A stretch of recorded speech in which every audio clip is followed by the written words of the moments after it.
Hello, ladies and gentlemen. My name is Roy Cohen, and I'll be hosting this particular community forum show. And this show, we're going to be talking about emergency planning. You never know when you have to be prepared. You never know what's going to happen. Your friends and family may not be together if disaster strikes, which we hope it won't. So it's important to know what types of disasters could affect your area. Many of you, I'm sure, have stories that you could tell. Doing so, you will know how to contact one another and reconnect if separated. And again, we have Nick Pirelli. He's the Emergency Management Coordinator for the town of Stoughton, loaded with all kinds of qualifications. And if you were able to watch the other show that we did with him, showing the kit to get prepared for, you have to be prepared for at least 3 days of an emergency. You never know when things like disasters are going to strike, or the power grid goes down, or whatever. You got to be prepared. And Nick is going to talk to us about planning. Welcome to the show. Thanks for inviting me. It's nice to have you here. Things that are going on in the world, you get a little worried. You hear about possible war or natural disasters. Out in the West Coast, there's fires going on. Further out west, out in Hawaii, you have what is it, volcano that's erupting and looks like it'll never stop. You have to plan. You have to get ready for that kind of thing. Nick, let's start off with why is planning important? So I refer to as planning as and I talked a little bit on the previous show, but it's like insurance. The most valuable things in your life are the people in your life. Mm-hmm. And the best thing that you can do is have plans in place for your family. And one of those, we have all different types of plans in our lives, but one of the plans that should be equally important is an emergency plan for your friends and your family and the people that are close to you. And those are things like, if you have kids and they're in school, what happens if there's a major issue and your parents, your children are at school and you're at work? What's the plan if you have to evacuate and everyone's at home? Mm-hmm. Or what if you're traveling? And those are the types of things. We're not saying that you need to be overly prepared, but you should be thinking about what you typically do throughout the day. And if you work in the city of Boston, and you're there, when you think about, if you work in Boston, you're working 40 hours a week, you're there for a significant amount of time. Mm-hmm. And what's your plan to get home? What's your plan to reunite with your family? And those are things, the conversations that you want to talk about and have. The one thing that bothers me about what you're talking about, if you're working in Boston and you want to get home, you're not alone. Thousands of other people want to do the same thing. And you go on the expressway or whatever way you go home, the Mass Pike, and it's jammed. Mm. These are things you have to be ready for. And you might, and one of the decisions that you might end up making is now is not the time to go home. And one of your plans could be that you're going to stay put or shelter in place at work till things thin out. Right. Because you could spend 4, 5, 6 hours in traffic trying to get home. Mm-hmm. Is the town prepared? The town. That's a question. That's a very vague question, but I think we're prepared to. And a few years ago, the town invested a good amount of money to have their own notification system. And that is a major step in any community, is to be able to take information that's happening nationally or at the state level or even at the local level, and to be able to have a direct way of communicating mm-hmm. to people that live there. Now, we didn't really have that before. I mean, we have email listservs and things like that, but now that we have an emergency notification system that we call Alert Stoughton, mm-hmm. We can, even through our mobile phones, myself, the fire chief, others, can send a message to reach everyone that lives in Stoughton, or even potentially passes through, because there's going to be a new app that's going to be available soon. So communicating issues and important messages is a way of preparing residents and making sure that they understand what they need to do and actions they need to take. Do you have to call the center and give them your information so they can then send out a message to you in case of an emergency, or does it happen automatically? So stuff from MEMA, which is the Massachusetts Emergency Management Agency, mm-hmm. has a way to connect and send messages through our smartphones to us. All of them. Smartphones, yep. What we've done in Stoughton is if you go to our website, which is stoughtonema.org, you can register for our notification system. In about a month, and what I mean, probably in like September, October, there's going to be a new application that we're going to have available. And if you download that application onto a smartphone, without even registering for our product, if you're in the community of Stoughton, you'll automatically receive our alerts. So we call that like geolocation application. So there's a couple different ways to get that information, but what we actually spend a big part of our time making sure that our website is up to date and has the most important information. I can update that remotely. We also have some great, very active social media outlets. Mm-hmm. And so we encourage people to stay connected through our website, through our social media, and we make sure that that's pretty much kept alive 24 hours a day. Okay, your website, stoughtonema.org, correct? Yes, sir. And what would somebody see if they... If you actually go on to stoughtonema.org, on the left side you're going to see our logo, which is Alert Stoughton, and it will actually say Emergency Notification System, and you can click that icon and it takes you right to the registration page. Mm-hmm. So we try to make it really easy. Go right to the website, click the icon, and we'll go from there. But I wanted to talk, I'm hoping, a little bit about the actual planning. Mm-hmm. And it's when I talked about that insurance before, it's important to actually invest the time and sit down with your family or your friends or whoever you're close with. And so maybe that's a dinner table that you're going to sit down with, you're going to have dinner, and afterwards you're going to talk about the plans. And some of those things you're going to be talking about are, how are we going to receive those warnings and alerts? Mm-hmm. And that goes back to that notification system to make sure that, once we get that application, for example, does everyone have it on their phone? Has everyone who lives in your home or part of your plan, have they registered for this, in this case, Alert Stoughton? Mm-hmm. That's important, and that's one of the things. The other conversation is, what's the plan if you're going to stay in your home and you can't actually leave? And so that kind of goes back to what's going to be in your kit and what do you need to be self-reliant in your home for 72 hours. Mm-hmm. Another plan is going to be, what if you have to leave your home? What's that kit going to look like? What important documentation do you need to bring with you if you have to go to a government building and actually prove who you are, what assets you own, and how do you move forward? And what if, the other plan is, what if you're separated? What if you don't have the luxury? What if it's in the middle of the day and you're in the city of Boston, your kids are in the Stoughton school system, and how are you going to reunite? And so that's a part of sitting down and talking about those scenarios. And I don't know, a lot of people will say, well, I don't have the time for it. And I say, people are the most important things in your life. Sure. Human resources, right? When you think about that, and then you talk about your own family, mm-hmm.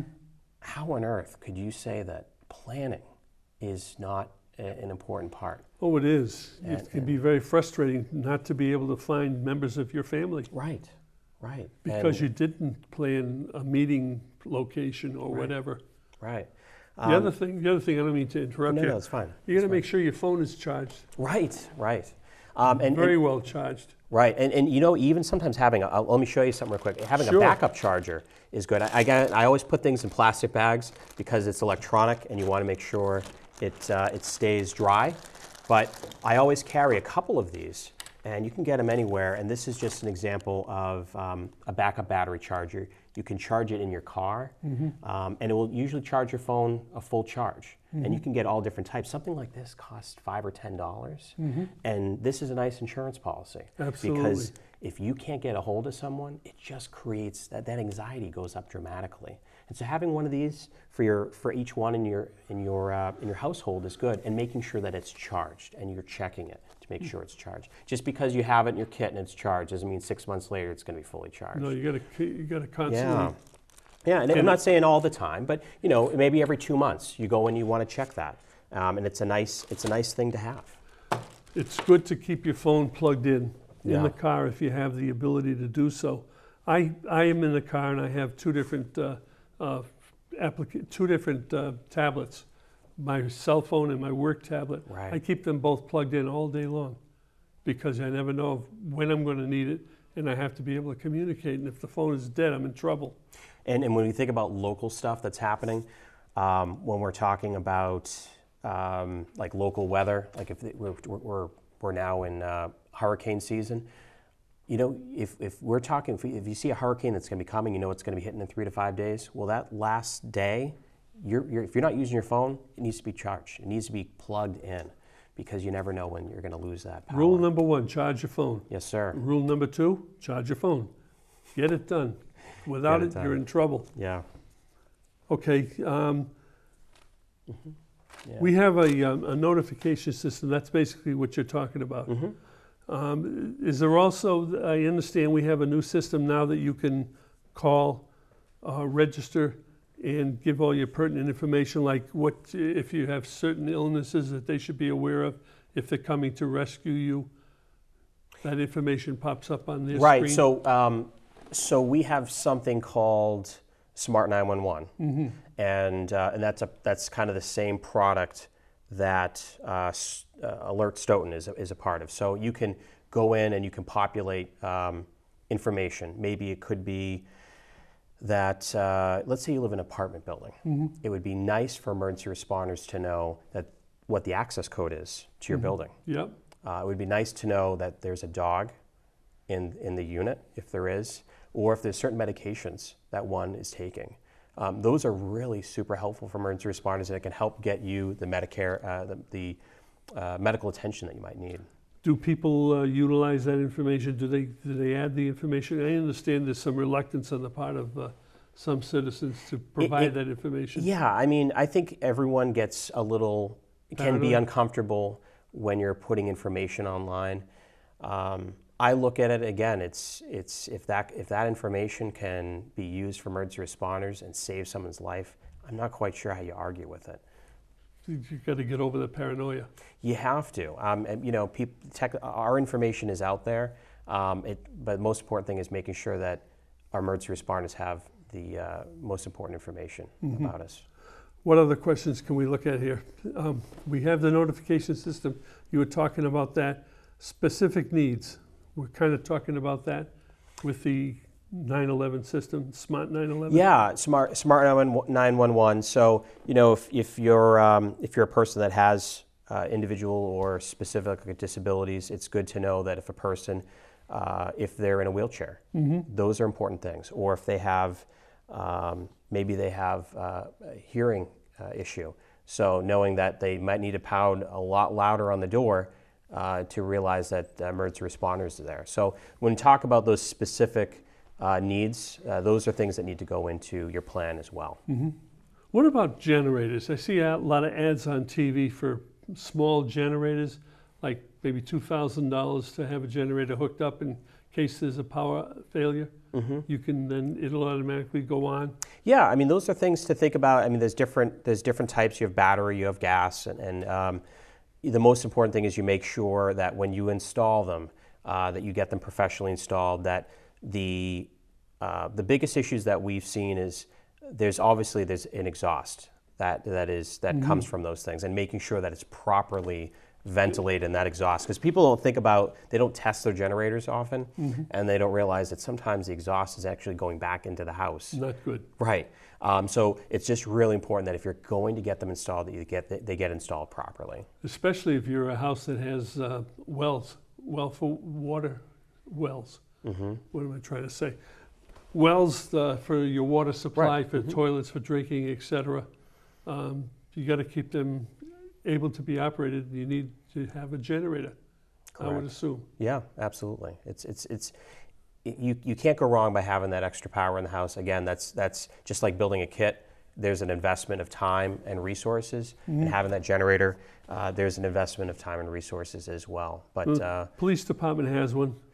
Public safety has generators, and they run on natural gas. So typically, when the power goes out, you'll see that the police department and fire department, they might utilize their community room for people as well. And that's why also our senior center and our youth commission is also has a generator and That's runs good. on natural gas. And so that is our designated warming center and cooling center for the town as well. So when you see that, when you see like the senior center is open, it's not just for seniors, it's for everyone to go in there, stay warm if it's in a cold climate, or if it's very hot in the summer and you have no power, you don't have air conditioning, it's nice to cool off as well. And charge your cell phone. Sure.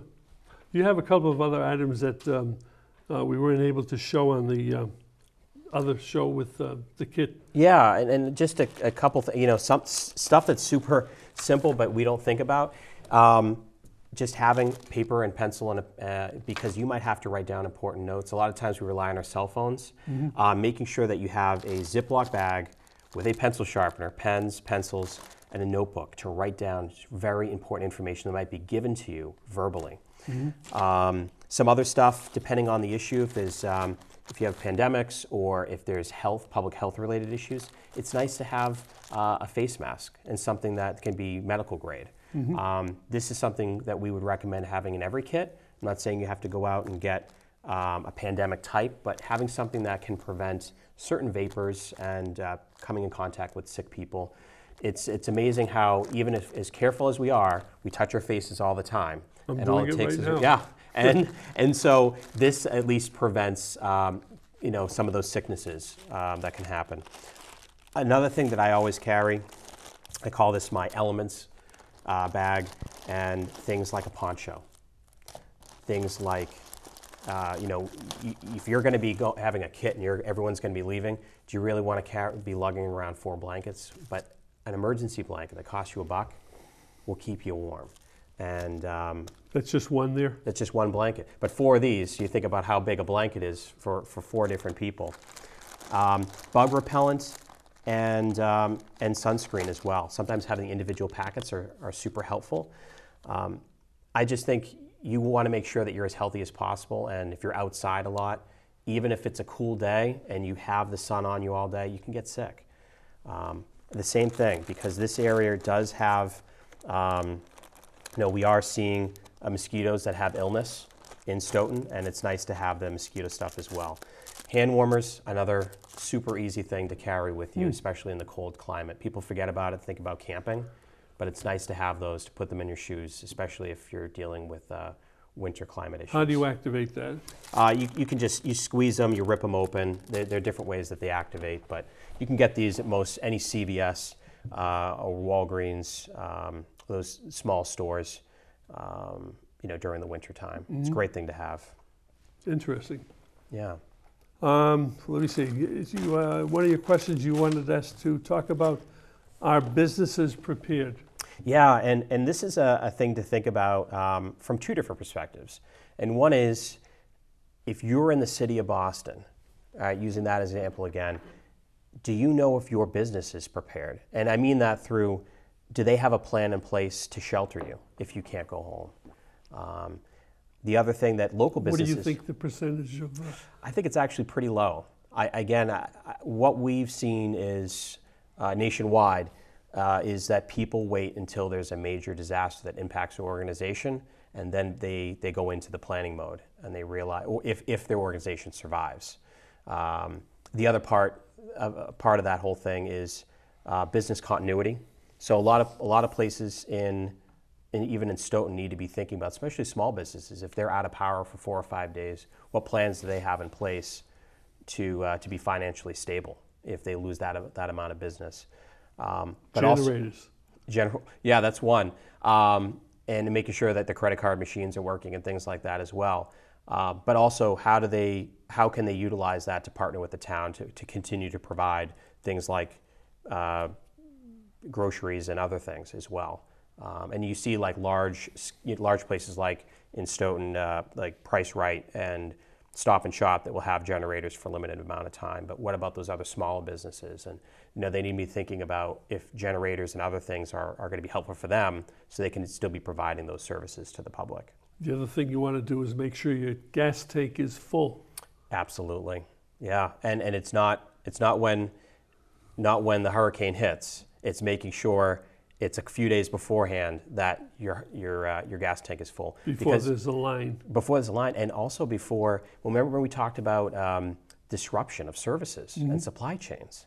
So you think about if product is coming from one side of the country for a specific area, I remember even just past couple of years that there have been some places when you have mass power outages that places don't have gas, and you're trying to actually you have to go to another place because they don't get their product. We had that problem many years ago where they were lined up at the gas stations, and you were only allowed to get 5 gallons at a time. And they might run out while you're waiting in line. Right.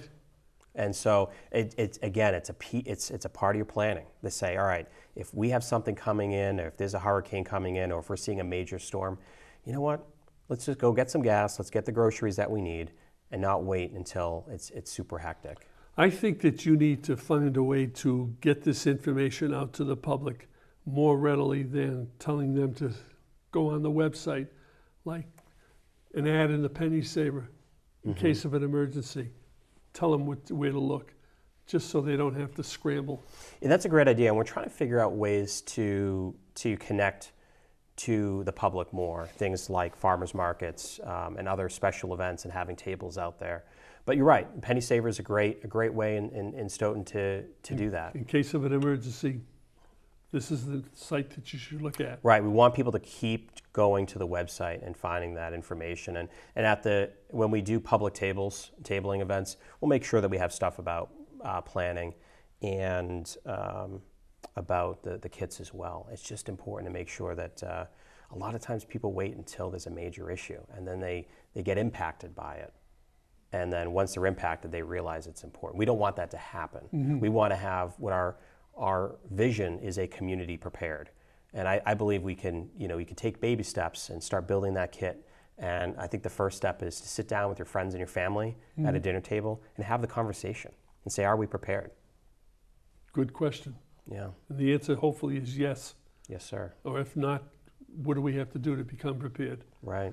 All right, let's take a short break and take a look at the public service announcements that we have available for you to take part in. Hi, it's Gary LaPierre, and the crew wants to thank Maxie's Delicatessen. That's at 117 Sharon Street in Stoughton.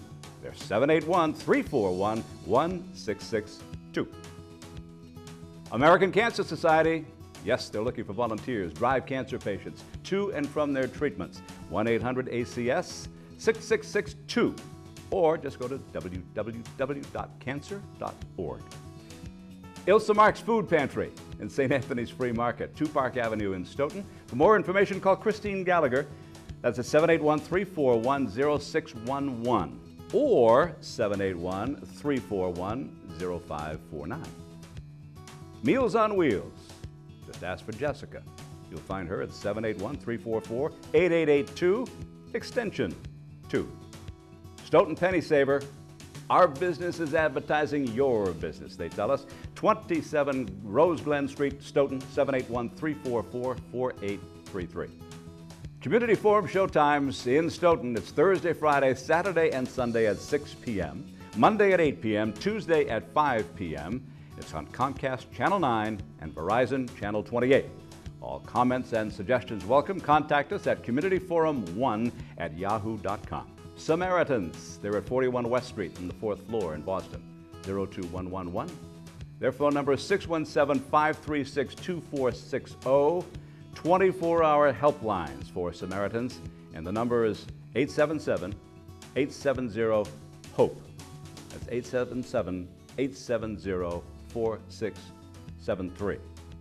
Samaritans, you can find them at 800-252-TEEN. That's 252-8336. Or find them online at SamaritansHope.org. Here we go. Again, the information to check to see what you need to do to become prepared.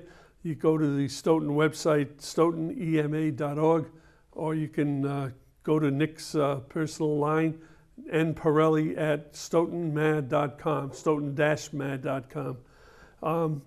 We have Nick Pirelli. He's the emergency manager, management coordinator, full of valuable information. Couple more quick questions, Nick, if we can. What about colleges and universities? Are they prepared? That's a great question, and it's important because if you have children or grandchildren and they're literally moving, you know, it might be to a local university like a UMass Dartmouth or Bridgewater State, and especially if they're living there, you want to know that they're prepared. And for the most part, yeah, they are. And you know, in Stoughton and probably about 80% of communities, the fire chief is like your EMD, and at colleges, typically they have your police chief, and they have plans in place because just like communities, college universities are communities. You live, work, and play in the same place and learn. And it's important to make sure that they have those plans in place. But it's important, you as a citizen and a parent, to know what those plans are. Plans and a kit. Yep. And you should send a kit with your child to college. Absolutely. Okay, at this point, we want to thank Nick Pirelli for all the very valuable information. Hopefully you'll take advantage of it and get yourself prepared. It's a good feeling. And I want to thank Leo McGowan, our floor manager, for his excellent job with the cameras, Mike Hammond, Jeff Pickett, CJ Mullen, and Gina Coe for their contributions to this show. And I guess that's about it. This is Roy Cohen saying I really hope you enjoyed this show, and tell your friends because it's rebroadcast nightly on cable TV here in Stoughton. And thanks for watching, and we'll see you next time.